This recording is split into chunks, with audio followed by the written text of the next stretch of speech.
ॐ सहनाववतु सहनौ भुनक्तु सह वीर्यं करवावहै तेजस्विनावधीतमस्तु मा विद्विषावहै। ॐ शान्ति शान्ति शान्तिः। हरिः ॐ श्री गुरुभ्यो नमः। हरिः ॐ। नमस्ते सतेते जगत कारणाय, नमस्ते सतेते जगत कारणाय, नमस्ते चिते सर्वलोकाश्रयाय, नमस्ते चिते सर्वलोकाश्रयाय, नमो द्वैत तत्वाय मुक्तिप्रदाय, नमो ब्रह्मणे व्यापिने शाश्वताय, नमस्ते नमस्ते विभो विश्वमूर्ते। विभु એટલે પરમાત્મા। नमस्ते नमस्ते विभो विश्वमूर्ते, नमस्ते नमस्ते चिदानंद मूर्ते। जे चैतन्य છે, ચેતના છે, અને મારા પ્રણામ છે। नमस्ते नमस्ते चिदानंद मूर्ते, नमस्ते नमस्ते तपो योग गम्य। तपश्चर्या માટે આપણે એકત્રિત થયા છે। જ્યાં જ્યાં તપશ્ચર્યા ને તપ ચાલતું હોય, નમસ્તે નમસ્તે તપો યોગ ગમ્ય, नमस्ते नमस्ते श्रुति ज्ञान गम्य। श्रुति એટલે ઉપનિષદ। ઉપનિષદ એ જ આપણી માં। આપણી માએ પ્રસૂતિની વેદના સહન કરી અને આ સૃષ્ટિ આપી, પણ દ્રષ્ટિ નથી આપી। આ મધર શ્રુતિ ઉપનિષદ કે વેદ જેને કહેવામાં આવે, એણે આપણને દ્રષ્ટિ પ્રદાન કરી। એવી શાંતિ પાઠની પંક્તિઓનું સ્મરણ કર્યા બાદ ગઈકાલે જે વાત કરતા હતા અને જ્યાંથી અધૂરી વાત મૂકવામાં આવી હતી ત્યાંથી શુભારંભ કરવાનો પ્રયત્ન કરીએ। તે પૂર્વે પાર્વતીનો પ્રશ્ન હતો ને, તમારો તો નતો ને? અને પ્રશ્નોત્તરી શંકર અને પાર્વતી વચ્ચે ચાલે છે। આપ તો માત્ર શ્રોતા છો અને કથા સાંભળવામાં બહુ રસ હોય બધાને। ઉપનિષદ અને શ્રુતિમાં મનને કસવું પડે, થાક લાગે, એટલે આપ સ્વસ્થ છો, આનંદમાં છો। આપની મુખાકૃતિ ઉપર આજે હાસ્યનું મોજું ફરી વળ્યું છે, સંતોષનું મોજું ફરી વળ્યું છે। આપ તૃપ્ત છો અને માટે મને પૂછવાનું મન થાય છે, સવારે વહેલા ઉઠી ગયા છો? કાં તો હા કહો કાં તો ના કહો। જો હવે મારે ને તમારે મૈત્રી થઈ ગઈ થોડા દિવસ માટે, એટલે ઉત્તર આપવાનો। મેં એમ પૂછ્યું તમને કે વહેલા ઉઠી ગયા છો? જુઠ્ઠા છો। તમારામાંથી કોઈ ઉઠ્યું હોય એવું મને લાગતું નથી। ઉઠવાથી કઈ પત્તો ના ખાય। જાનવર પણ આખી રાત ઊંઘી અને ઉઠે છે, પંખી પણ ઉઠે છે, માનવી ઉઠે નહીં, માનવી ઊંઘમાંથી જાગે। અને જો તમે જાગી ગયા હો તો શિબિર માટે કામના છો, શ્રવણ માટે ઉપયોગી છો. અને જાગ્યા હો તો જ તમારા ઘર સુધી અહીં સુધીની યાત્રા તમે કરી હોય. મારી વાત તો કહેવાની મને આદત નથી, પણ નરસિંહની તો કહી દઉં ને કે જો તમે જાગી ગયા હો તો જાગીને જોઉં તો જગત દિશે નહીં. જાગીને જોઉં તો જગત દિશે નહીં. ઊંઘમાં અટપટા ભોગ ભાસે એ ચિત્ત ચૈતન્ય વિલાસ તદ રૂપ છે. મારે એટલું જ કહેવું છે, તમે જાગ્યા નથી અને છતાં ઈશ્વરના અનુગ્રહથી હું તમારી સાથે વાત કરવા તૈયાર થતો રહીશ. નહીં જાગ્યા હોય એને જ જગાડવાનું મારું ધ્યેય છે, મારું કાર્ય છે. એ કાર્ય માટે ઈશ્વરે મને નિમિત્ત બનાવ્યો. ઉઠેલા છે તું જગાડવા જા. તો એ સંદર્ભમાં ગઈકાલે જે વાત ચાલતી હતી એના પર આપણે આવીએ. પ્રભાત પોઢેલું છે, હજુ પ્રભાત ઉઠ્યું નથી. હજુ તો ઉષાએ માત્ર એક આંખની એક પાંપણ ખોલી છે. હજુ તો નિશાએ અંધકારની સમાપ્તિ જાહેર કરી નથી. ત્યાં પાર્વતીએ પ્રશ્ન પૂછ્યો. કોને? ભગવાન શંકરને. અને એના પર આપણી વાતો કંઈક ચાલતી હતી. ધન્ય છે તમને, વારંવાર મારા વંદન છે તમને કે તમે ઉઠ્યા નથી કે ઉઠેલા છો. ઉઠેલા હોય તો પણ વાત કરવી છે, ઉઠવાની તૈયારીમાં હોય તો પણ વાત કરવી છે, ન જાગ્યા હોય તો જગાડવા માટે અમારે વાત કરવી છે. ઈશ્વર મને સામર્થ્ય અને શક્તિ આપે કે તમને અજ્ઞાનની નિદ્રામાંથી હું જગાડી શકું. પાર્વતીનો પ્રશ્ન હતો કે રામ અવતારનું કારણ શું?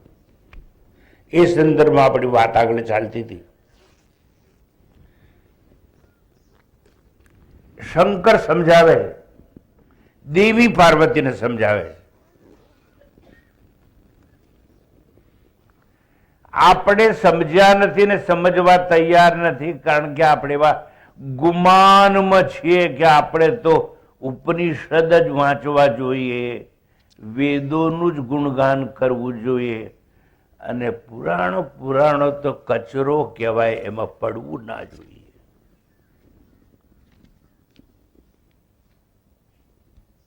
અરે નહીં પડો ત્યાં સુધી સંદર્ભ નહીં સમજાય, સંદર્ભો જ નહીં સમજાય, બધું નકામું અને નિષ્ફળ જશે. પાર્વતી શંકરને પૂછે છે, રામ અવતારનું કારણ શું? કેમ રામ આવ્યા આ ધરતી પર? એ તો ભગવાન છે. એટલે શંકર ભગવાન કહે છે, કોઈ વિશિષ્ટ કાર્ય હોય, વિશિષ્ટ પ્રયોજન હોય તો હું નક્કી કરું છું. એટલે ઈશ્વર કહે છે હું નક્કી કરું છું. યાદ રાખીએ, ઈશ્વર તો એક જ છે. Because of functional differences, we know that Lord Ishvara, who is known as Almighty and All-Knower, સર્વજ્ઞ અને સર્વશક્તિમાન, એવા ઈશ્વરને આપણે ઓળખીએ છીએ, જે એક જ છે છતાં કાર્ય ભેદે એને જુદા નામ અપાય. સર્જન કરે ને બ્રહ્માજી કહેવાય, પાલન પોષણ કરે ને વિષ્ણુજી કહેવાય, અજ્ઞાનનો સંહાર કરે એને શંકરજી કહેવાય. લોકોની ભ્રમણા ને ભ્રાંતિમાં પ્રલય કરે એ શંકરજી. એ તો જેને પુરાણોના પોથા ઉકેલ્યા ન હોય, પુરાણોનો માથે ભાર લાદ્યો ન હોય, એવાને કઈ ખબર ના હોય. મારે એટલું જ સમજાવું તમને કે આ ઈશ્વર એક છે છતાં નામ અલગ છે, કારણ કે કામ જુદા છે માટે, કાર્ય ભેદ છે માટે, which is known as functional differences. તમે સુગ્ન સોતા છો, જ્ઞાની છો માટે તમને વધુ ન કહેતા. એક છોકરી નોકરી કરતી હોય, સ્કૂલે જાય એટલે બાળકો કહે છે good morning teacher, good morning teacher, ત્યારે ટીચર બની ગઈ. અને એ જ છોકરી નોકરી કરીને ઘેર આવે છે એટલે બાળકો રાહ જોઈને ઉભા હોય છે, મમ્મી મમ્મી, એટલે નાઉ શી બીકેમ મમ્મી. ત્યાં તેનો હસબન્ડ આવે છે કે તે શું રાંધ્યું છે, હું તને શું કહીને ગયો હતો, સાંભળે છે કે નહીં, અહીંયા આવો. Oh my wife and my અધૂરી લાઈફ, તું મને કઈ કહેતો ખરી? એટલે એ કહે છે શી ઇઝ માય વાઈફ. એટલામાં એક છોકરો બાજુમાં આવીને ઊભો છે, બેન તે પ્રોમિસ આપ્યું તું ને તું રાખડી બાંધવા આવીશ, તું ક્યારે આવીશ? અને એટલામાં એનો પિતા આવે છે, દીકરી તું સુખી તો છે જ ને? મારે તમને પ્રશ્ન કરવો છે, એ દીકરી છે, મિસ છે, બેન છે, પત્ની છે, શું છે? છે તો એક જ, પણ કાર્ય ભેદ. સમજુ કો તો ઈશારા એ કાફી હૈ, એટલે વધારે દાખલા આપવાની જરૂર નથી. તમે સમજી ગયા કે એક જ હોય પણ અનેક નામ હોઈ શકે. આમ ભગવાન શંકર પાર્વતીનો ઉપદેશ આપે છે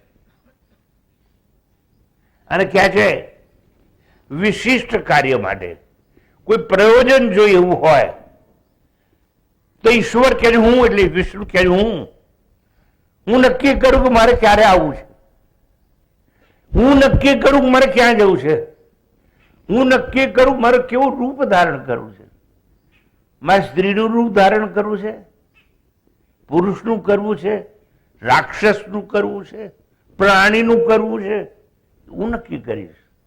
કેમ? હું નિરાકાર છું માટે. એટલે શું? તમે સુગ્ન છો તોય સમજાવવું પડે મારે? હા, સમજાવવું પડે મારે. જરા પાણી તો પી લઉં.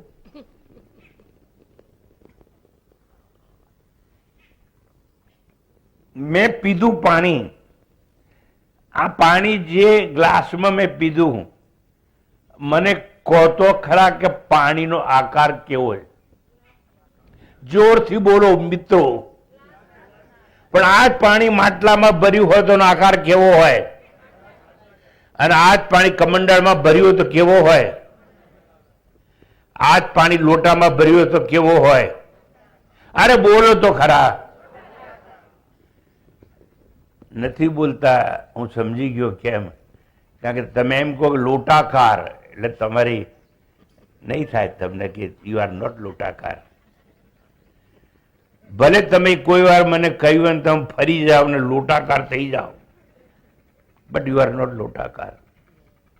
તો પાણીના અનેક આકાર છે, જેવું પાત્ર એવો આકાર. કેમ? પાણી અરૂપ છે માટે.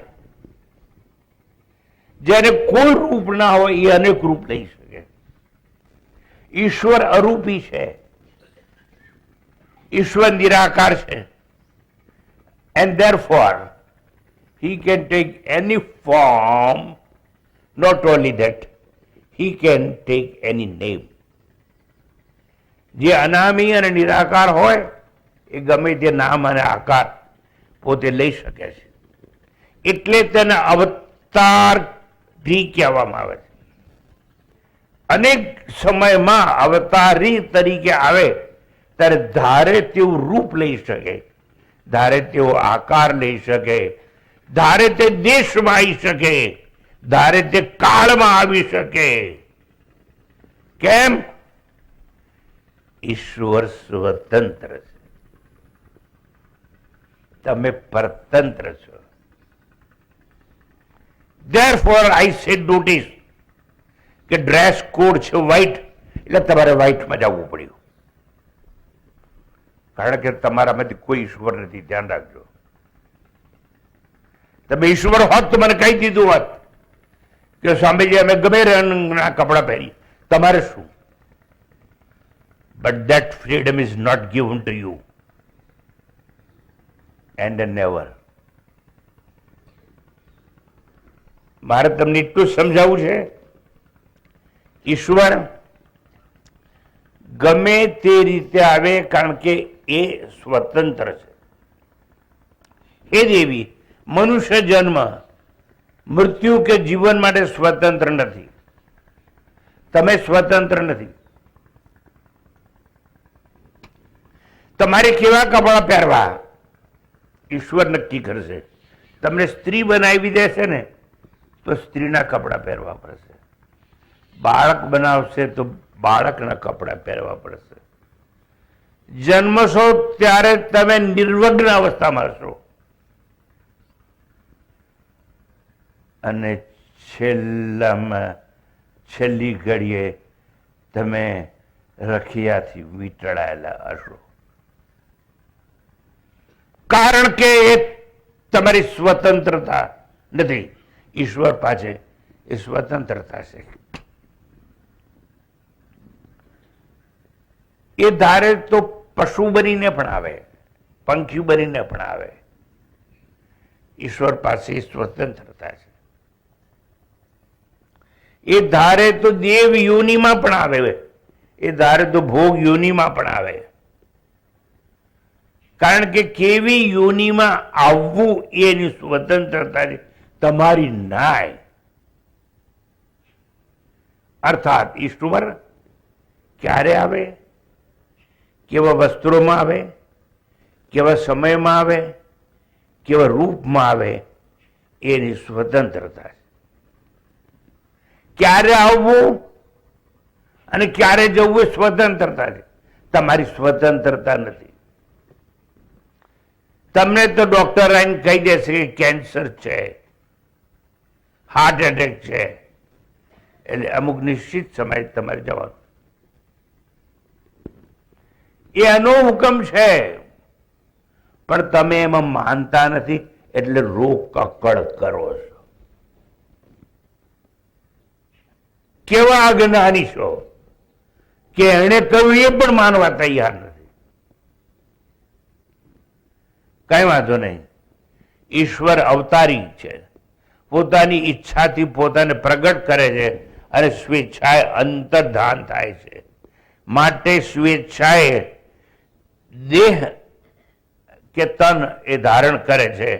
નિજેચ્છા નિર્મિત તનુ. આ ઈશ્વરની મેં વાત કરી.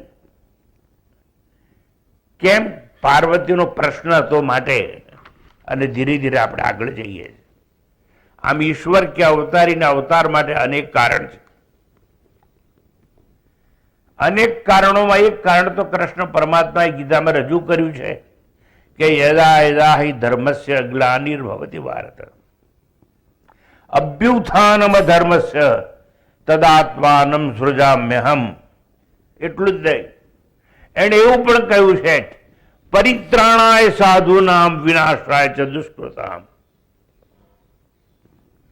પરિત્રાણ ઉગારવા માટે આવીશ. કોને? સાધુનામ. સાધુ એ સજ્જનનો પર્યાય છે. કોઈ પણ સાચો માણસ સજ્જન હોય, એ સજ્જનના વિનાશ થતો હોય તો અટકાવવામાં આવીશ. પરિત્રાણાય એનો ઉદ્ધાર કરવામાં આવીશ. પરિત્રાણાય સાધુના વિનાશાય ચદુષ્કૃતમ. જો આપણે એમ જ વિચારી કે ભગવા કપડા પહેરે એ સાધુ છે, તો ઋષિ મુનિઓને સાધુ ન કહેવાય. સંન્યાસની પ્રથા તો બહુ પાછળથી આવી, આદિ શંકરાચાર્યના સમયથી, અને ભગવા કપડા પહેરવાની વાત ત્યાંથી આવી. પછી કહે છે હું શા માટે આવીશ? ધર્મ સંસ્થાપનાર્થાય સંભવામિ યુગે યુગે. જો ધર્મની સ્થાપનાનો કોઈ પ્રશ્ન જાગશે ને તો પણ હું આવીશ. ધર્મ નષ્ટ થઈ ચૂક્યો છે. નષ્ટ એટલે નષ્ટ પ્રાય થઈ ચૂક્યો છે. એટલે કોમામાં છે, એ ધર્મને કોમામાંથી ઉઠાડવાની વાત છે. અને એવો જયારે પ્રસંગ આવશે ત્યારે હું આવીશ. ટૂંકાણમાં ધર્મની રક્ષા માટે, અધર્મના નાશ માટે, સાધુ સજ્જનના પરિત્રાણ માટે, દુષ્કર્મ કરનારાઓના વિનાશ માટે, પરમાત્માની લીલા દર્શાવવા માટે, ભક્તોને જ્ઞાન દાન અને એ લોકોની ભીડ ભાંગવા માટે અવતાર કેમ થાય છે તે સામાન્ય જીવ માટે રહસ્ય છે. અને તમારા માટે ખરું, કારણ કે તમે જીવ છો. અવતારના અનેક કારણો કલ્પી શકાય ખરા, છતાં વાસ્તવિકતા તો એક જ જણ જાણે છે. એનું નામ શ્રી હરિ છે. સપ્ત સાગરમાં સૂતા છે. લક્ષ્મીજી ચરણોની સેવા કરે. રહસ્ય એકને જ ખબર છે. બ્રહ્માજી સર્જનહાર છે અને બ્રહ્માજીના 4 માનસ પુત્ર છે. Till now I tried my best to create an environment where you can learn something. મેં પ્રસ્તાવના ઊભી કરી અત્યાર સુધી, મેં બેકગ્રાઉન્ડ ઊભું કર્યું અત્યાર સુધી કે મારે કંઈક સમજાવવું છે, તમે સમજી શકો. Now I am coming to the point. હવે રહસ્યનું ઉદ્ઘાટન નો શુભારંભ થાય છે. બ્રહ્માજી એટલે સર્જનહાર. એમના 4 પુત્રો છે. એકનું નામ સનત, એકનું નામ સનંદન, એકનું નામ સનક અને એકનું નામ સનાતન. સનાતનના નામ પર ત્યાં સનાતન ધર્મ છે. આ 4 પિતા શ્રી બ્રહ્માજીને પ્રશ્ન કરે. જ્યાં જુઓ તો પ્રશ્ન પ્રશ્ન પ્રશ્ન પ્રશ્ન. એટલે આપણી પરીક્ષા માટે પણ પ્રશ્નોત્તરી. અરે હવે તો તમારા લગ્ન કરવા હોય તોય પ્રશ્નોત્તરી. મેરેજ બ્યુરો વાળા 1000 પ્રશ્ન પૂછે. જ્યાં જુઓ ત્યાં બોલ્યા વગર ઉભો છે પ્રશ્ન.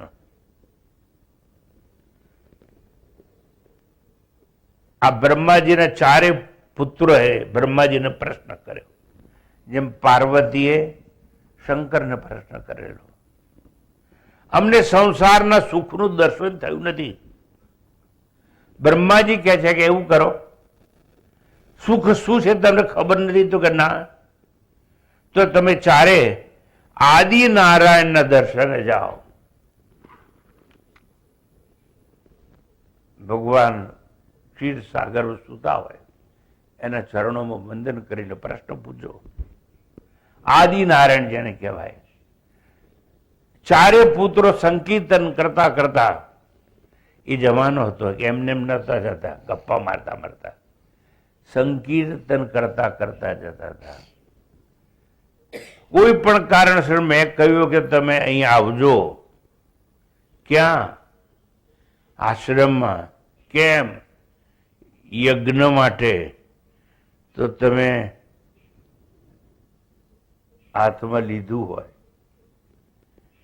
હવે હું નથી કહેતો શું લીધું હોય, એ જોતા જોતા આવો છો, એમાં ઇન્વોલ્વ થતા આવો છો, એમાં ગીતો સાંભળતા આવો છો, બાજુવાળા સાથે વાતો કરો છો. એ જમાનો હતો. ચારે માનસ પુત્ર કહેવાય બ્રહ્માજીના. એ માનસ પુત્રોને પૂછવામાં આવ્યું કે તમે આદિનારાયણ પાસે જાઓ અને એ તમને ઉત્તર આપશે. ચારે પુત્રો સંકીર્તન કરતા કરતા શ્રી હરિ અને વિષ્ણુ નારાયણના દ્વારે પહોંચ્યા. 7મો દ્વાર એટલે 1 2 3 4 એ તો મોટા છે ને, એટલે કે એક જ દરવાજો ઘરનો જ હોય છે એમ ના હોય. 7મે દરવાજે પહોંચ્યા. ત્યાં દ્વારપાળ હતા. દ્વારપાળ એટલે દ્વારનું રક્ષણ કરે તે ચોકીદાર. આપણે ત્યાં હમણાં તમે આવ્યા છો ત્યારે યુનિફોર્મ ચોકીદાર હશે, ત્યાં દ્વારપાળ હતા. એકનું નામ હતું જય અને બીજાનું નામ હતું વિજય. બંને પહેરો ભરે. એટલા માટે કોઈ દુષ્ચરિત્ર વાળા અંદર દાખલ ના થાય માટે, દેવતાઓ જ અંદર આવે માટે,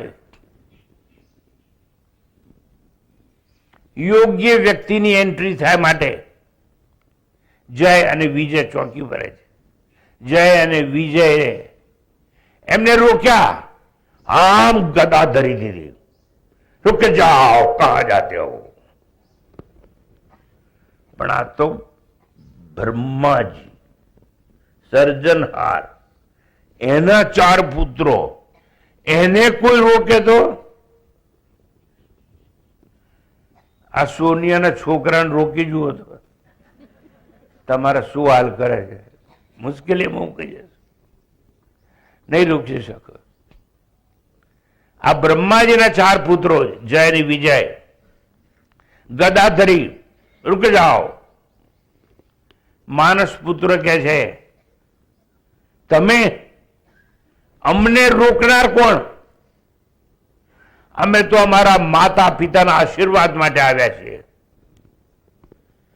જે અમારો અધિકાર છે કે અમારા માતા પિતાના આશીર્વાદ માટે જવું. યાદ રાખવાનું, બ્રહ્માજીના આ પુત્રો માનસ પુત્રો, આ શરીર સાથેના નહીં. એ માનસ પુત્રોને રોકવાનો પ્રયત્ન કરવામાં આવ્યો. એ કે જે અમે અમારા માતા પિતાના આશીર્વાદ માટે આવ્યા છીએ, અમારો અધિકાર છે.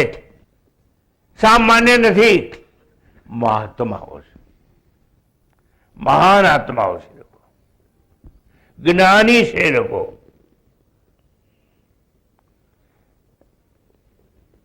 જ્ઞાની છે એટલું નહીં, સિદ્ધ પુરુષ છે.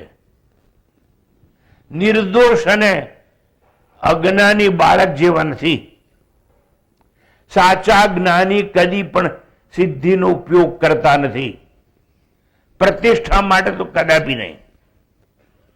બ્રહ્મ જ્ઞાનને જ મહાન સિદ્ધ અને સિદ્ધિ ગણે છે. આ જ્ઞાનીઓ બ્રહ્મ જ્ઞાનને મહાન ગણે. મોટામાં મોટી એ સિદ્ધિ છે. બ્રહ્મની અપરોક્ષાનુભૂતિ એ સિદ્ધિ કહેવાય. તમે સૌ સુગ્ન શ્રોતા છો, છતાં ખબર ના હોય તો અપરોક્ષાનુભૂતિ એટલે જે પ્રત્યક્ષ ના હોય, પરોક્ષ ના હોય તે. આ ચોપડા ચૂંથવાથી જે જ્ઞાન મળે એ પરોક્ષ જ્ઞાન કહેવાય. તર્ક દ્વારા મળે એ પરોક્ષ જ્ઞાન કહેવાય. આંખથી મળે એ પ્રત્યક્ષ જ્ઞાન કહેવાય. કાનથી મળે એ પ્રત્યક્ષ જ્ઞાન કહેવાય. જીવવાથી કહીએ કડવું છે, મીઠું છે, એ પ્રત્યક્ષ જ્ઞાન કહેવાય. મારે અહીંયા વાત કરવી છે અપરોક્ષ જ્ઞાનની, કે જેની અંદર ઇન્દ્રિયો ઇન્વોલ્વ ના હોય. મન પણ નહીં, બુદ્ધિ પણ નહીં, તર્ક પણ નહીં ને ગ્રંથ પણ નહીં.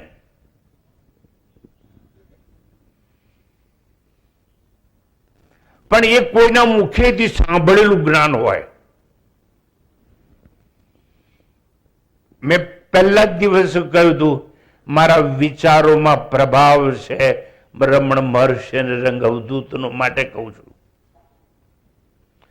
પોથા તણોના વિષય ના તર્કની ત્યાં તો ગતિ આગમ અગોચર પંથ એ ગુરુગમ બધી ચાવી રહી. ગુરુના મુખેથી ઉપદેશ સાંભળ્યો હોય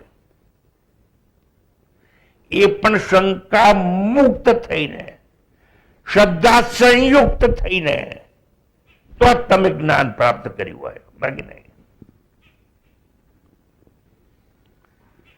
તો અહીંયા આ 4 બાળકો બ્રહ્માજીના માનસ પુત્રો બ્રહ્મની અપરોક્ષાનુભૂતિ ને જ મોટી સિદ્ધિ માને છે. સત્ય જ સિદ્ધિ છે. અન્ય સિદ્ધિ સ્વપ્ન જે મિથ્યા છે, કારણ સકળ સંસાર જ મિથ્યા છે, તો સિદ્ધિ સત્ય કઈ રીતે હોય? આવું માનનાર.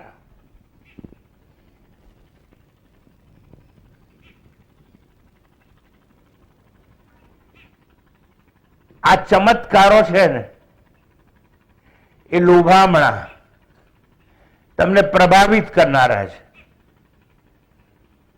પણ તમે એમાં ગુમનામ છો.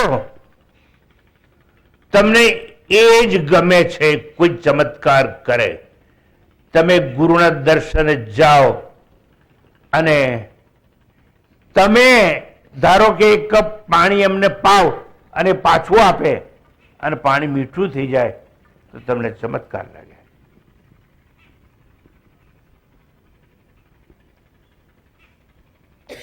તમે મીઠું આપણને ગળ્યું થાય તો ચમત્કાર લાગે. આ ચમત્કાર ની તો રંગ અવધૂતે ઠેકડી ઉડાડી અને કહ્યું છે સુંદર રીતે, અદ્રિકર પર ધરે અબ્ધિ શોષણ કરે. અબ્ધિ એટલે સાગર. આખું સાગર કોઈ પી જાય. આ ઋષિ મુનિઓ હતા, નામ તમને ખબર છે, મારે કહેવાની જરૂર નહીં, નહીં તો મારે આખી બીજી વાર્તા કરવી પડે. અદ્રિકર પર ધરે અબ્ધિ શોષણ કરે અગ્નિ જ્વાળા ગળે સિદ્ધ કોઈ આભ મંડળ ઉડે. એ કોણ? ત્રિશંકુ રાજા. આભ મંડળ ઉડે આપ અમરત કરે. હમણાં બાબા નીકળ્યા તો થોડા વખત પહેલા ગુજરાતમાં, બધા લોકો બાટલીમાં પાણી લઈ લઈને જતા હતા. ખેરાડું લો, આ લોકોને ખબર છે નામમાં બધું ક્યાં જવાનું છે ખબર છે. ચમત્કાર ક્યાં થાય? ખેરાડો બાપા, તમે વાડકામાં પાણી લઈને જાઓ, ફૂંક મારે, અમર થઈ જાય. અવધૂતે તો વર્ષો પહેલા કહ્યું આ બધું. આભ મંડળ ઉડે આપ અમૃત કરે રાખ ચિંતામણી રત્ન સોઈ. આ મનુષ્ય જન્મ રત્ન જેવો છે, એને રખ્યા બનાવી અને આવું બધું કરતા હોય એ લોકો. અને આગળ ક્યાં છે? કેસરી કંઠ કોઈ ઘંટ જેવી બાંધતું. કેસરી એટલે સિંહ. સિંહના ગળામાં ઘંટ માથનારા બહુ હોય. કેસરી કંઠ કોઈ ઘંટ જેવી બાંધતું નાગને નાથ ગાલે મદારી. મૂળો નાગ હોય એને મદારી લોકો કરંડિયામાં પૂરી જાય. શહેર છે ખેલ સૌ, શહેર છે ખેલ સૌ એક બાજી કરી. સહેલું છે આ બધું, પરંતુ મનહરી બંધને સર્વહારી. મનરૂપી સિંહ સામે તમે હારેલા છો. તમારા મન ઉપર તમારો કાબુ નથી, એટલે સંસારમાં ટવાયા છો. મન દ્વારા તમે બંધનમાં છો. એટલે અવધૂતે કહ્યું, મન હારી બંધને સર્વ હારી. આવા બધા જ લોકો ચમત્કારો કરનારા મન દ્વારા હારેલા છે. કારણ કે મન એવં મનુષ્યાણામ કારણમ બંધ મોક્ષયો. બંધનથી જ મોક્ષથી જ બંધનનો પ્રશ્ન છે. કારણ કે બંધનમાં છો તો હા, તો એનું કારણ મન છે. તમે મુક્ત છો, હા, તો એનું કારણ પણ મન છે. બંધ અને મોક્ષ એ બંનેનું કારણ મન છે અને મનથી હારેલા છો. ભલે તમે ગમે એટલા મોટા સિદ્ધ હો. મારે આવી લાંબી લાંબી વાત કરવી પડે ને તમને થોડુંક સમજાવવા માટે ને, કારણ કે મારે પાર્વતીનો પ્રશ્ન સમજાવો છે.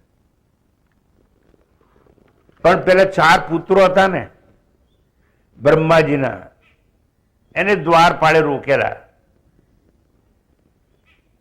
અને આ તો બધી વાત મેં તમને એટલા માટે કરી કે કોઈ પણ જાતની સિદ્ધિમાં તમે ફસાવ નહીં. માટે સિદ્ધિમાં ફસાતા નથી, લોભાતા નથી, એ જ્ઞાની કહેવાય.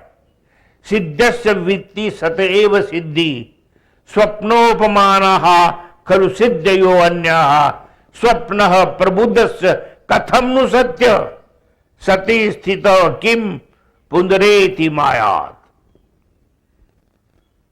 પણ સત દર્શન જેવા ગ્રંથોને સ્પર્શ કર્યો હોય તો સમજાય, બાકી ના સમજાય. કઈ વાંધો નહીં. હું સિદ્ધ પુરુષ નથી, માટે થોડું પાણી પી લઉં.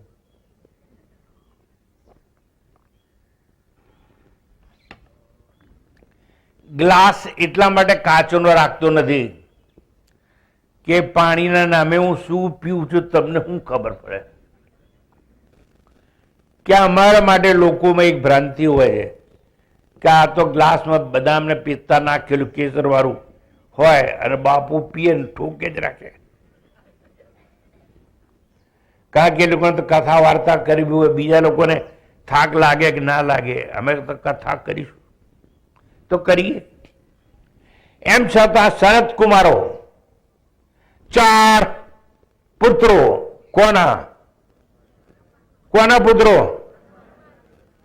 બસ આવું ધ્યાન રાખજો.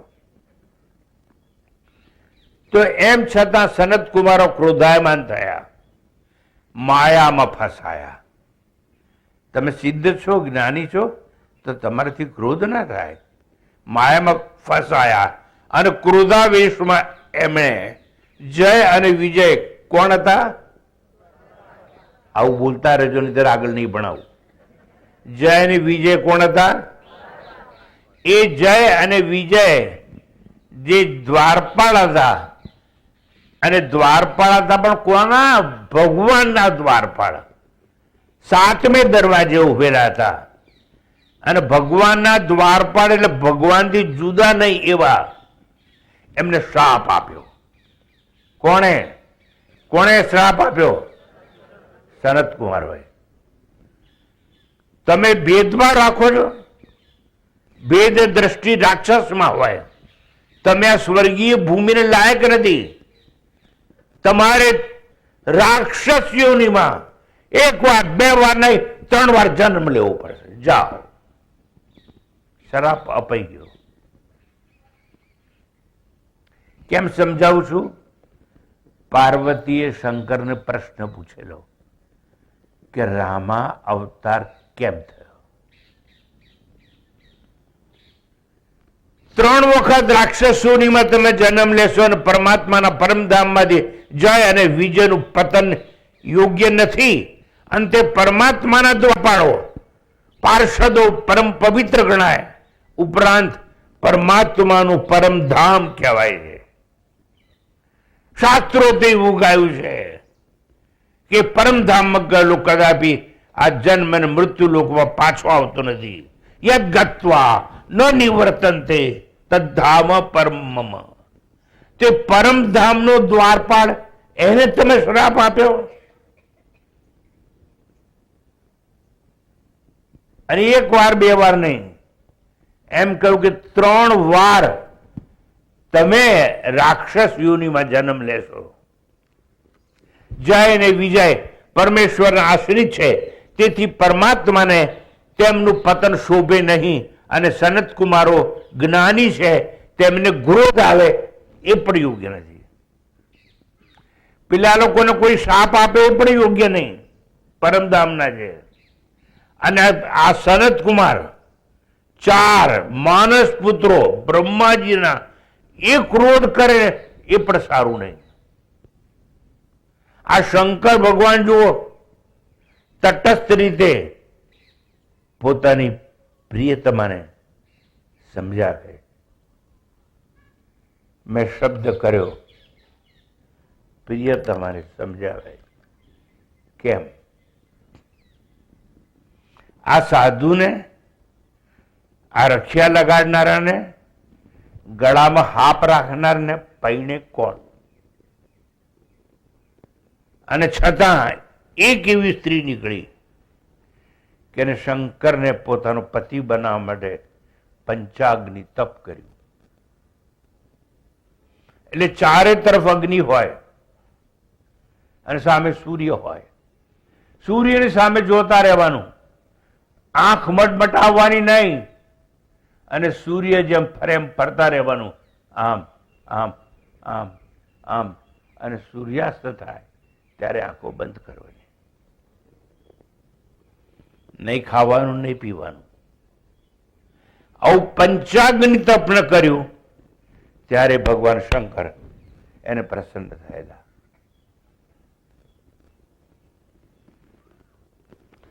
વાત આવે એટલે પેલી બાત મેં બાત, જેમ પેલી એક ગલીમાં બીજી ગલી, બીજી ગલીમાં ત્રીજી ગલી, એમ મારે થઈ જાય છે. મને માફ કરજો,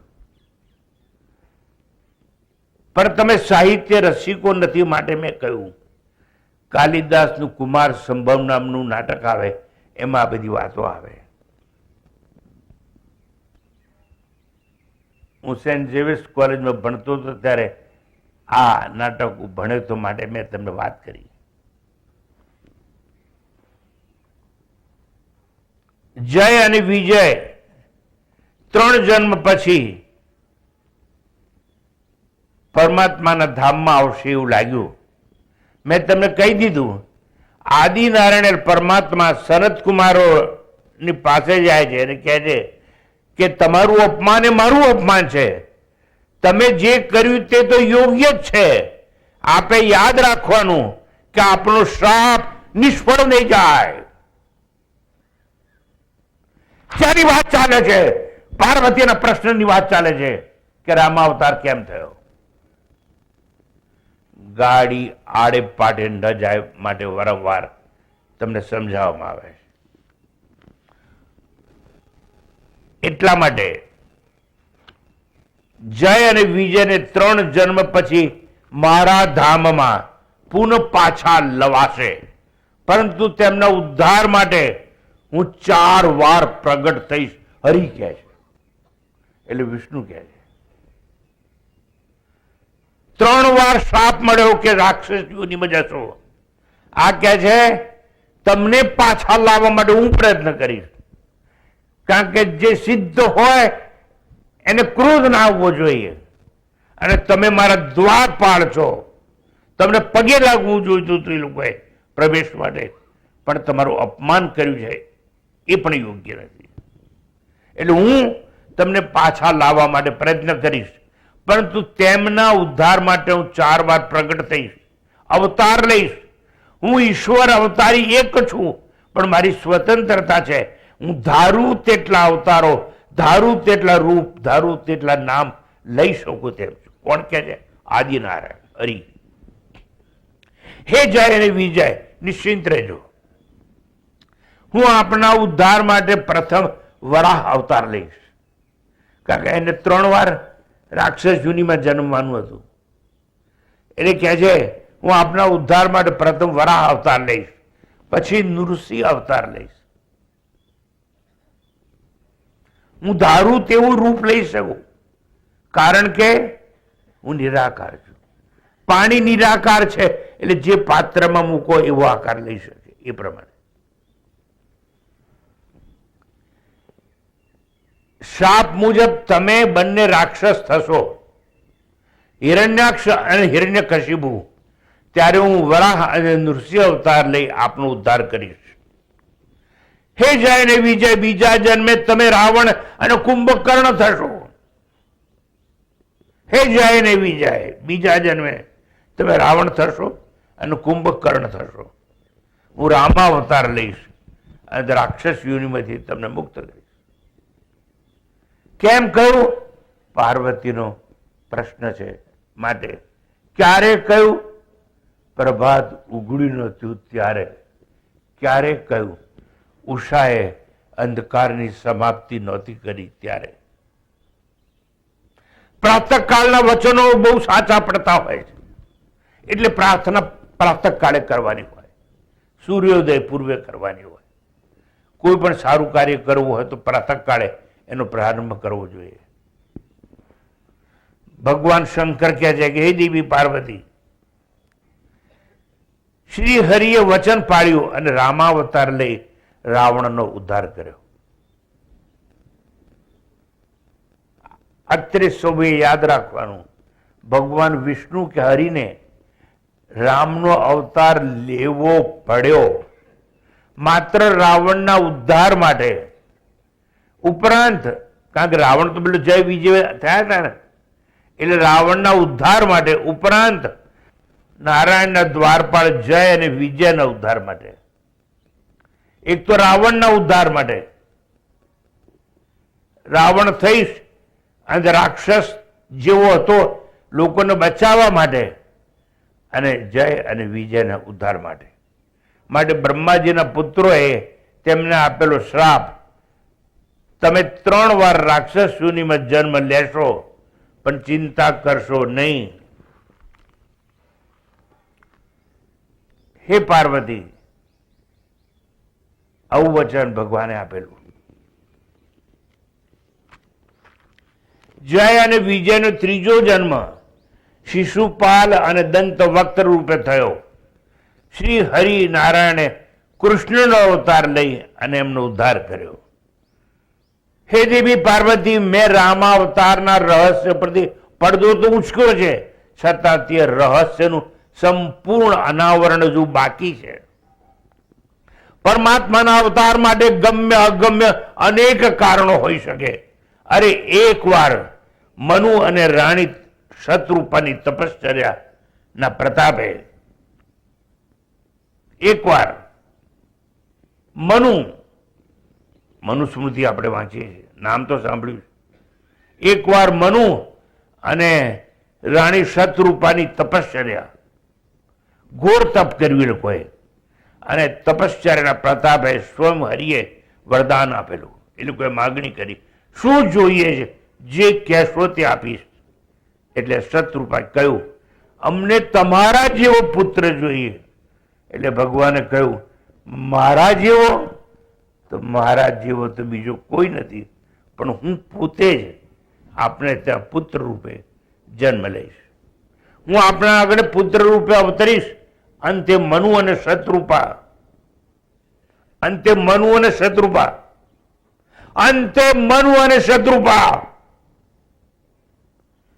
એક દશરથ બને છે અને એક કૌશલ્યા બને છે. અને સ્વયં ઈશ્વર રામ બની અને અવતાર લઈ કૌશલ્યના પેટે જન્મ લે છે. અરે એક સમયે ભક્ત નારદ આદિનારાયણને શાપ આપે છે. તે શાપને સિદ્ધ કરવા પણ ભગવાન રામ થઈ અને પધારે છે.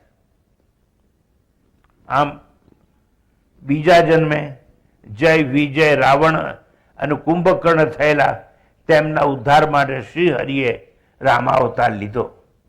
હે પાર્વતી, તને મારા ઉત્તરથી સમાધાન થયું? હે પાર્વતી, તને મારા ઉત્તરથી સમાધાન થયું? રામાવતારના અનેક કારણો આપવામાં આવ્યા. શ્રોતાઓને રામા અવતારના ત્રણેય કારણો જાણવા જોઈએ. નહીં તો રામાયણના કોઈ પણ પાત્રને સાચી રીતે એ સમજી શકશે નહીં. શંકર ભગવાન કહે છે આ બધી વાતો પ્રાતઃકાળે ચાલતી હતી એટલે પ્રાતઃકાળ છે.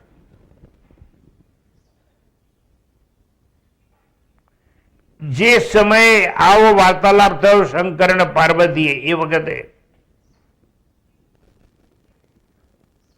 નિશાએ અંધકારનું સામ્રાજ્ય સમાપ્ત છે એવી જાહેરાત કરી નથી, એટલે હું નહીં કરું. એટલે શું કહેવા માંગુ છું? અંધારું નહીં થાય ત્યાં સુધી હું બોલતો જ રહીશ, બોલતો જ રહીશ, બોલતો જ રહીશ. હે દેવી, એટલું યાદ રાખો, હિરણ્યકશુપ અને હિરણ્યકશિપુ એ લોભા અવતાર છે. રાવણ અને કુંભકર્ણ એ કામા અવતાર છે. કામા અવતાર એટલા માટે નહીતર પરસ્ત્રીનું હરણ ના કરે તે લોકો. શિશુપાલ અને દંતવક્ત્ર એ ક્રોધા અવતાર છે. કામ, ક્રોધ અને લોભ એ માનવીના મહાશત્રુ છે. એવું તો ગીતામાં આ બધા સંતોએ તમને સમજાવ્યું છે. ત્રણે ત્રણ નરકના દ્વાર છે. નરકસ્ય દ્વાર એટલે જુઓ, આ ત્રણેયનું પુરાણોમાં વર્ણન અને શાસ્ત્રોમાં એને અનુમોદન મળ્યું છે. ત્રિવિધમ નરકસ્યેદમ દ્વારમ નાશનમ આત્મનમ કામ, ક્રોધ તથા લોભો તસ્માદ એતત્રયમ ત્યજેત. આ મોટા મોટા શત્રુ છે, એનો ત્યાગ કરવો જોઈએ. કામ, ક્રોધ અને લોભનો. આત્માને અધોગતિમાં લઈ જનારા છે, નર્કના દ્વાર છે કામ, ક્રોધ અને લોભ. તેથી આ ત્રણેયનો ત્યાગ કરવો જોઈએ. સાંભળજો બરાબર. જ્ઞાન માર્ગે કોઈ વિઘ્ન હોય તો ક્રોધ છે, કર્મ માર્ગે કોઈ વિઘ્ન હોય તો કામ છે એટલે વાસના છે, ભક્તિ માર્ગે જો વિઘ્ન હોય તે લોભ છે. હે દેવી પાર્વતી, શિષ્ય અને ગુરુ બંને ક્રોધ કરી અન્યો અન્યને ત્યાગે તો, પરંતુ ગુરુ ક્રોધ કરી અને જે ક્રોધ બતાવે છે એને શાસ્ત્રમાં પુણ્ય પ્રકોપ કહેવામાં આવે છે. શિષ્ય અને ગુરુ અન્યોન્ય પ્રત્યે ક્રોધ કરી શકે છે, પણ શિષ્ય અને ગુરુ ક્રોધ કરે તેમાં થોડોક ભેદ છે. એક ગુરુ જ્યારે કોઈના પર ક્રોધ કરે ત્યારે એનો પુણ્ય પ્રકોપ કહેવામાં આવે છે. એ સારા માટે છે. કબીરની ભાષામાં કહીએ તો બહુ સાદી સીધી વાત છે. સારામાં સારો ઘડો બનાવવો હોય ત્યારે ઘડો હાથમાં લઈ અને કુંભાર એવું કહ્યું છે કબીરે, શિષ્ય કુંભ હૈ ગુરુ કુંભાર હૈ, ઘટ ઘટ કાઢે ખોટ. આ ઘડાને સારો આકાર માટે આપવા માટે ઠોકે છે, ટપલા મારે ટપલા મારે ટપલા મારે. લાકડાનું આટલું હોય, પણ એ જ ગુરુ પ્રેમનો, સ્નેહનો એક હાથ ઘડાની અંદર રાખે છે અને બહારથી ટપલું મારે છે, ટપલું મારે, ટપલું મારે, ટપલું મારે. જો અંદર હાથ ના રાખ્યો સ્નેહનો અને પ્રેમનો તો કાણું પડી જાત, કારણ કે ઘડો કાચો હતો. પણ આપણે ભૂલી જઈએ. તમને સમજાવવા માટે કહું છું.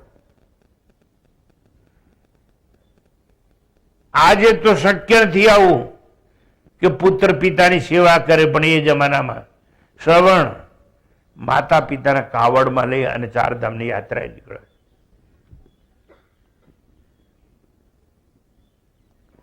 અને એ સમયે માતા પિતાને તરસ લાગી. એક તળાવના કિનારા પર શ્રવણ કાવડ નીચે મૂકે છે અને એક પાત્ર લઈ અને પાણી ભરવા જાય છે, પણ પાત્રમાં હવા હોય, હવા બહાર નીકળે છે, પાણી અંદર અવાજ બુડ બુડ બુડ એવો અવાજ આવે.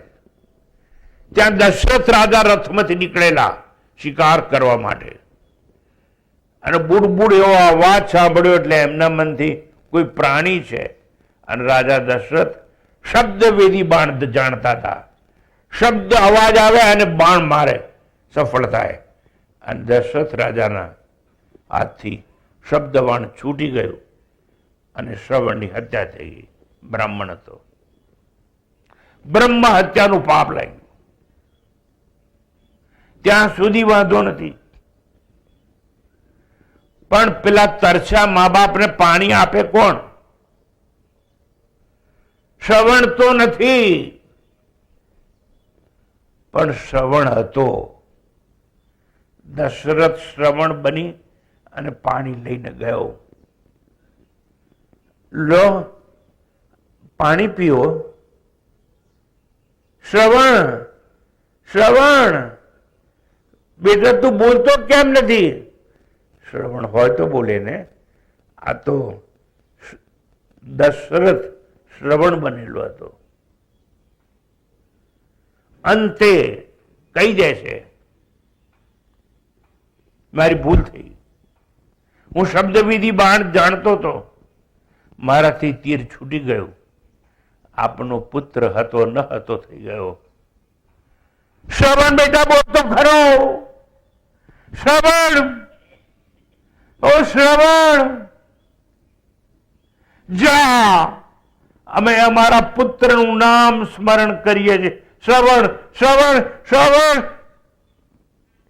શ્રવણ. પણ યાદ રાખજે, જેમ અમે અમારા પુત્રનું નામ સ્મરણ કરતા કરતા દેહ ત્યાગીએ છીએ, તારા પણ એ જ હાલ થશે. તારા મુખમાં તારા પુત્રનું નામ હશે અને તારા પ્રાણ જશે. ત્રણ ત્રણ રાણીઓનો રાજા દશરથ દુખી થયો, પણ એના દુઃખમાં સુખનો સિતારો ચમકતો થયો. એને એમ થયું, ત્રણ ત્રણ રાણી તો છે, પણ હું તો નિસંતાન છું ને, પુત્ર તો છે જ નહીં ને. ભલે હું મારા પુત્રનું નામ બોલતો બોલતો સ્વર્ગે સીધાવું, પણ પુત્ર તો થશે ને. અને શ્રવણના મા બાપના શ્રાપથી કૌશલ્યના ઘેર આ અવતારી રામનું પ્રાગટ્ય થાય છે અને રામ જન્મે. પણ સ્વામી લાંબી ચોળી વાત કેમ કરો છો? મારે નથી કરી, પણ પાર્વતીનો પેલો પ્રશ્ન હતો ને, એ તમને સમજાવવો જોઈએ માટે.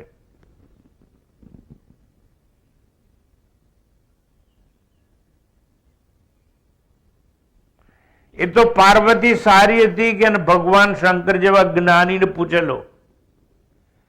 ધારો કે હું બેઠો હું મનનાશ્રમ, મને પાર્વતી જેવી કોઈ આવે અને મને પ્રશ્ન પૂછે તો બેહોશ જ થઈ જાઉં.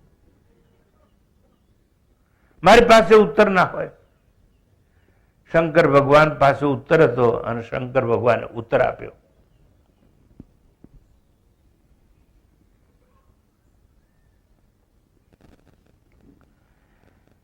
શ્રવણના માતા પિતાએ રાજા દશરથને શાપ આપ્યો, જેમ અમારા મુખમાં શ્રવણનું નામ સ્મરણ કરતા કરતા પ્રાણ જાય છે, એ જ હાલ તારા થશે.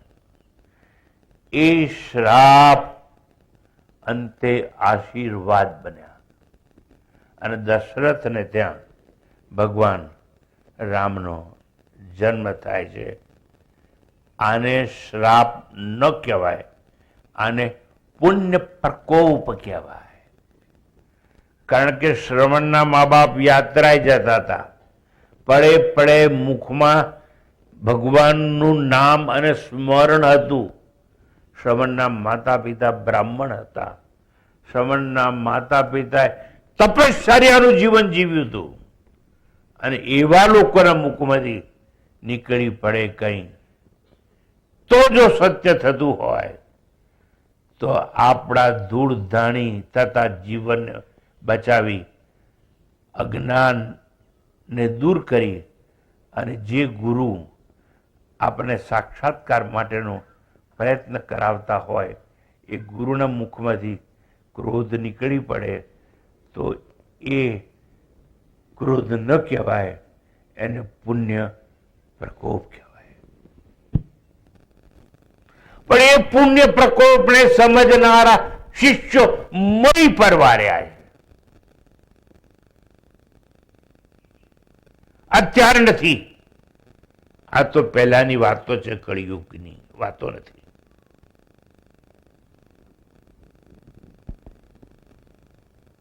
બનવું હોય તો ઘણું બની શકાય, પણ અઘરામાં અઘરું શિષ્ય બનવું બહુ અઘરું છે.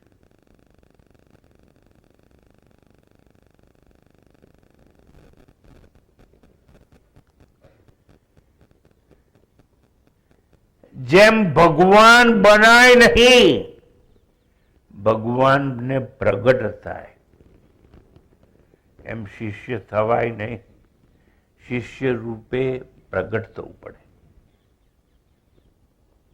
ટૂંકાણમાં મુખ્ય વાત અત્યાર સુધીની જેટલી મારી વાત થઈ એ બધી એક બેકગ્રાઉન્ડ રૂપે છે, પાર્શ્વ ભૂમિકા રૂપે છે. હવે અવતાર સંદર્ભે મારે આપની શંકા થોડી ઘણી નિર્મૂળ કરવી જ પડે, જિજ્ઞાસા શાંત કરવી જ પડે, સંદેહ નિવૃત્ત કરવો જ પડે. પ્રશ્ન પૂછતા રહેશો તો જ્ઞાન માટે પ્રશ્ન પૂછવો એ જરૂરી છે એવું સમજાશે. પાર્વતીએ પ્રશ્ન પૂછવા માટે શંકરે ઉત્તર આપ્યો. એમ આત્મજ્ઞાન મેળવવું હોય તો પ્રશ્ન પૂછવો પડશે.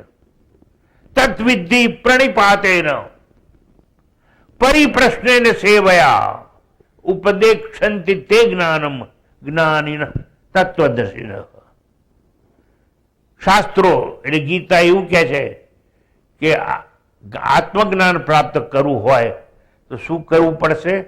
તમારે પ્રશ્ન પૂછવો પડશે.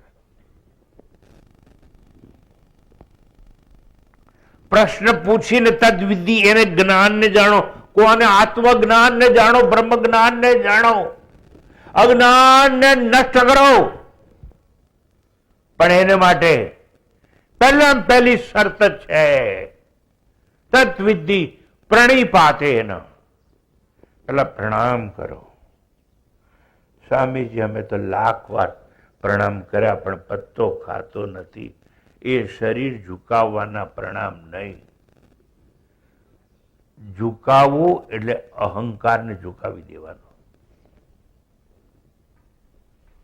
આજથી મારી પાસે મારું કંઈ નથી, જે છે એ આપનું છે. એ અહંકાર ઝુકાવ્યો કહેવાય. આપ જેમ કહેશો તેમ હું કરીશ, એને અહંકારને ઝુકાવવાની વાત છે. તત્વિધિ પ્રણિપાતેન. એટલા માટે પ્રણામ પ્રણામ વંદન બંધન શબ્દ નથી વપરાયો. પ્રણિપાત શબ્દનો પ્રયોગ કરવામાં આવ્યો. અને પ્રણિપાત કર્યો અને જો ગુરુને લાગે કે આનો અહંકાર ઝૂકી ગયો છે તો પછી એને સેવા કરવાનું કામ સોંપવામાં આવે. ઋષિ મુનિઓ શિષ્યો પાસેથી સેવા લેતા હતા. આ કામ કરીએ, આ કામ કરીએ, આ કામ કરીએ, અને જો એ કાર્યમાં એને સફળતા મળે તેને અધિકાર આપવામાં આવે કે હવે તને પ્રશ્ન પૂછવાનો અધિકાર આપવામાં આવે છે. Now you can ask my dear Sunny, please ask. એટલે સેવા કરવી પડે, પ્રણામ કરવા પડે, અહંકારને ઝુકાવવો પડે, તો શું થાય? ઉપદેક્ષંતિ તે જ્ઞાનમ જ્ઞાનીન તત્વદર્શિન. જેની પાસે જ્ઞાન હોય એવા ગુરુ આપણને જ્ઞાન આપતા હોય. હે પાર્વતી,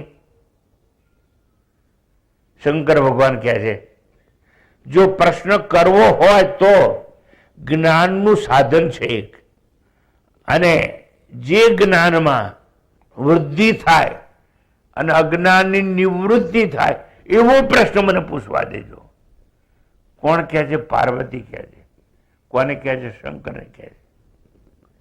એટલે શંકર ભગવાન કહે છે હે દેવી, પ્રથમ પોતે અજ્ઞાનની કબૂલાત કરવી જોઈએ, પછી અહંકાર નમાવી તત્વજ્ઞાન માટે નમસ્કાર કરી પ્રશ્ન પૂછવો જોઈએ. માટે કૃષ્ણ અવતારે, અવતારો બધા એક જ જાતની વાત કરતા હોય. કૃષ્ણ અવતારે અર્જુનને પણ એવું જ કહેવામાં આવેલું, તદ્વિધિ પ્રણિપાતેન પરિપ્રશ્નેન સેવયા.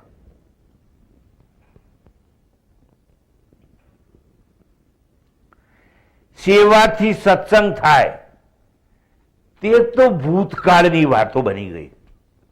વર્તમાને કોઈ સેવા માટે તત્પર થાય એ શક્ય નથી. આ સ્પષ્ટ કહું છું.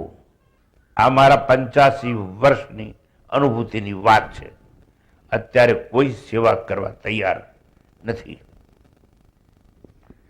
કારણ કે ઉપર છેલ્લું જ્ઞાન જોઈએ છે. એ લોકોને અન્યને પ્રભાવિત કરવા છે. પોતાની પાસે થોડું ઘણું હોય એનાથી એ લોકોને પ્રભાવિત કરવા છે.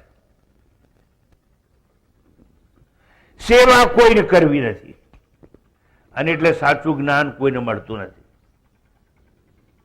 સૌને સ્વતંત્રતા જોઈએ, પ્રતિષ્ઠા જોઈએ, સ્થિતિ જોઈએ, ખ્યાતિ જોઈએ. ખરેખર જો આવું જોઈતું હોય તો સત્સંગત્વે નિસંગત્વમ, નિસંગત્વે નિર્મોહત્વમ, નિર્મોહત્વે નિશ્ચર તત્વમ, નિશ્ચર તત્વે જીવન મુક્તિ. આવો ઉપદેશ આપણને આપવામાં આવ્યો છે. વર્તમાને કોઈને નિશ્ચલ તત્વ જોઈતું નથી. સેવા વિના એ મળી શકે તેમ પણ નથી. બહુ અઘરી વાત છે. અઘરી વાત કોઈને કરવી નથી, કોઈને જોઈતી નથી. સરળતાથી સહેલું સસ્તામાં મળે.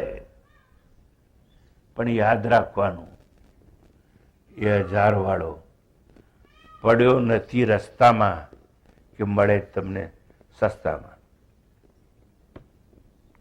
એ જ્ઞાન માટે તો અહીંયા શંકર ભગવાને પાર્વતીને ઘણું ઘણું સમજાવ્યું.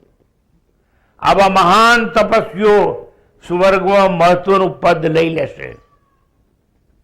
આવા લોકો તપ કરી જ્ઞાની થશે. દેવી પાર્વતી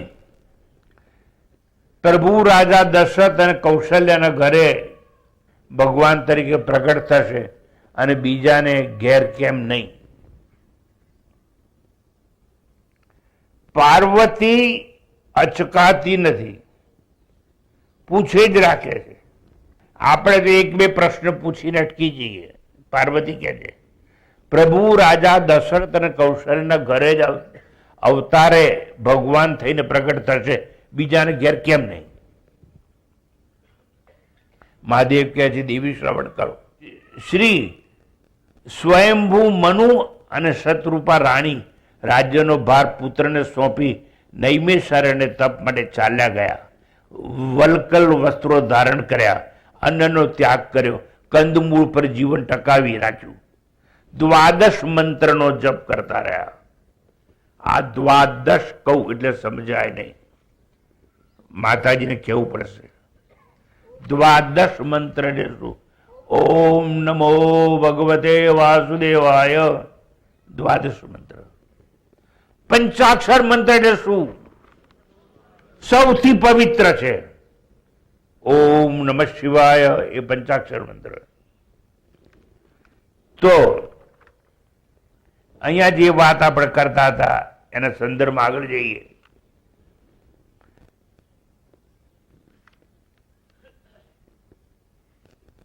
સ્વયંભૂ મનુ અને શત્રુપાએ રાજ્યનો ભાર પુત્રને સોંપી. નૈમિષારણ્યના તપ માટે આપણે ત્યાં બે જગા છે, એક નૈમિષારણ્ય છે અને બીજું બોલો ભૂલી ગયા. બે રણ છે મોટા મોટા, એક નૈમિષારણ્ય અને બીજું જોરથી બોલો ચંપારણ્ય. આ ચંપારણ્ય અને નૈમિષારણ્ય પ્રખ્યાત, પણ આ મનુ અને શત્રુપા નૈમિષારણ્યમાં તપ માટે ગયા, વલ્કલ વસ્ત્રો ધારણ કર્યા, અન્નનો ત્યાગ કર્યો, કંદમૂળ પર જીવન ટકાવી રાખ્યું, 12 મંત્રોનો જપ કરતા રહ્યા. ઓમ નમો ભગવતે વાસુદેવાય અને બ્રહ્મ ચિંતન મનન કરતા વર્ષો પછી કંદમૂળનો ત્યાગ કર્યો, માત્ર જળ ઉપર રહ્યા. અંતે જળ ત્યાગી વાયુ પર જીવન રાખ્યું. ત્યારે બ્રહ્માદિદેવ તપ છોડાવવા માટે ગયા અને અનેક પ્રલોભનો આપ્યા, પરંતુ તપશ્ચર્યા ચાલુ રહી. હે દેવી પાર્વતી, યાદ રાખ, જ્યારે કોઈ ઘોર તપશ્ચર્યા કરે ત્યારે ઇન્દ્રને ભય લાગે છે, ઇન્દ્રાસન ડોલવા લાગે છે. રખે ને કોઈ ઇન્દ્રાસન લઈ લે, અગર દેવોને ભય લાગતો હોય છે. આવા મહાન તપસ્વીઓ સ્વર્ગનું મહત્વનું પદ લઈ લેશે તો? જો આવા લોકો તપ કરી જ્ઞાની થશે, યજ્ઞ યાગ જેવા કર્મો નહીં કરે તો, દેવોની આહુતિ કોઈ નહીં આપે તો, દેવોની પૂજા આરતી કોઈ નહીં કરે તો, તપશ્ચર્યામાં દેવો વિઘ્ન કરશે તો. તેથી જ ઉપનિષદના પ્રારંભે દેવો વિઘ્ન ન કરે માટે શાંતિ પાઠ કરવાની પ્રથા અસ્તિત્વમાં ત્યારથી આવી અને મંત્રી શરૂ થયો. ઓમ શન્નો મિત્ર સંવરુણ શન્નો ભવત્વર્યમા શન્ન ઇન્દ્રો બૃહસ્પતિ. આમ દેવોની વિનંતી કરવામાં આવી, વિઘ્ન ન કરશો પણ કલ્યાણ કરજો. આમ સ્વયંભૂ મનુ અને શત્રુપા કોઈ પ્રલોભથી વિચલિત ન થયા ત્યારે પરમાત્મા પ્રસન્ન થયા અને વરદાન માગવા કહ્યું. ત્યારે બંને એક જ સ્વરે બોલ્યા, ભગવાન, અમને તો એક જ ઈચ્છા છે, આપના જેવો પુત્ર આપો. ભગવાન શ્રી હરિ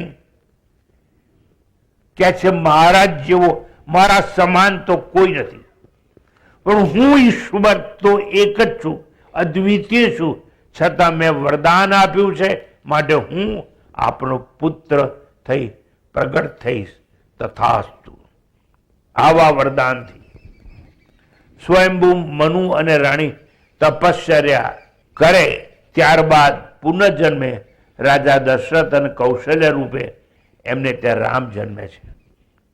ભગવાન ઈશ્વર સ્વયં લીલા કરવા રામ નામે રાજા દશરથને ત્યાં લૌકિક દ્રષ્ટિએ જન્મે છે, અલૌકિક દ્રષ્ટિ પ્રગટે છે, અવતાર છે.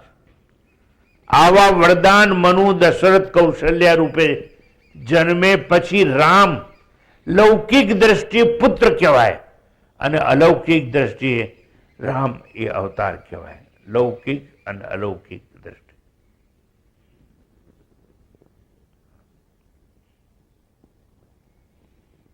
હવે પ્રશ્ન થાય છે,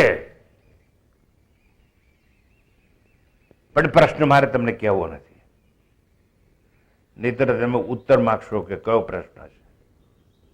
હવે પ્રશ્ન એ થાય છે કે રામનો જન્મ તો થયો વરદાન સાથે, પુત્ર તો જન્મ્યો, કૌશલ્યાને ત્યાં રામ અવતર્યા, તેથી કઈ કઈ માટે શ્રાપ છે કે વરદાન છે? એ મોટો પ્રશ્ન છે. અને અહીંથી આપણી કથાનો શુભારંભ કરવામાં આવે છે. કારણ કે રાજા દશરથના ત્યાં 3 રાણી હતી, પણ સંતાન એક કે નહોતું. મૃગે આ ખેડવા માટે શબ્દવિધિ બાણથી રાજા દશરથને દ્વારા બ્રહ્મ હત્યા થઈ. શ્રવણ જેવા ભક્તનું મૃત્યુ થયું. શ્રવણના બ્રાહ્મણ પિતાએ શાપ આપ્યો, જેમ અમે પુત્ર સમનનું નામ સ્મરણ કરતા કરતા પ્રાણ ત્યાગીએ છીએ. હે રાજા, એ જ હાલ તમારા થશે. હવે આપ મારા કરતા વધારે સમજુ છો. રાણી 3 હોય, રાજા 1 હોય, સંતાન એકને જ હોય અને 2 ને ન હોય તો ઘરમાં શું થાય? અધૂરી વાત બીજા પ્રવચનમાં આગળ વધારવામાં આવશે. ॐ भद्रन्नो अपि वातय मनः. ॐ शान्तिः शान्तिः शान्तिः. हरिः ॐ. श्रीगुरुभ्यो नमः. हरिः ॐ.